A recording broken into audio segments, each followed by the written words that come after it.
Weather Service confirming an EF2 tornado touchdown in Pickens County.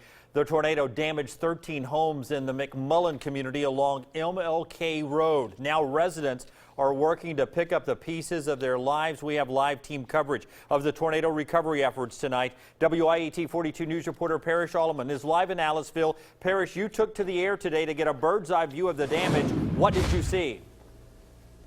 Jim, I did. I mean, if you're just looking on the ground, all of this damage is shocking enough. But from above, it's really easy to see just how widespread this was, how devastating this tornado was. Now, it was flight paramedics that took me up in their helicopter. Usually those paramedics are in and out after a natural disaster. But today, they had some time. They were here doing something they tell me they've never done before. Right over there now. The flight paramedics with North Flight took me above Aliceville, along the same path the tornado took Tuesday.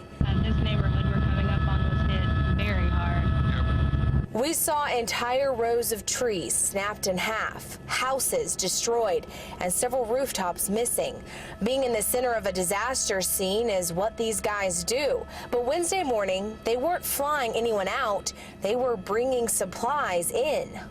This is new to us, but it's a good idea. It's new because usually after a tornado that can do this kind of damage, there are injuries to treat, people to rescue. But the North Star Paramedic Service says somehow there weren't many people hurt at all. At the level of damage here, it's astonishing. Yes, ma'am. Absolutely astonishing. Rich Schreiber says that's why they decided to put their resources to a different use, bringing in food and water. It's a lesson learned from the tornado in Tuscaloosa in 2011. We learned then that how crucial it is to get supplies into the people that need the supplies as quickly as possible.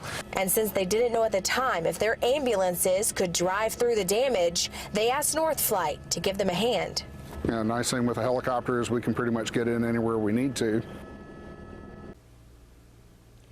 Now, it is a little different when you're using a helicopter versus a truck to bring in supplies. That flight paramedic told me that they spent the morning with a calculator trying to make sure they didn't load it up too much. They were adding up the weight of all that water and all that snacks to make sure they brought enough supplies but didn't risk their flight. We're live in Aliceville tonight. Parrish Alleman, WIAT 42 News.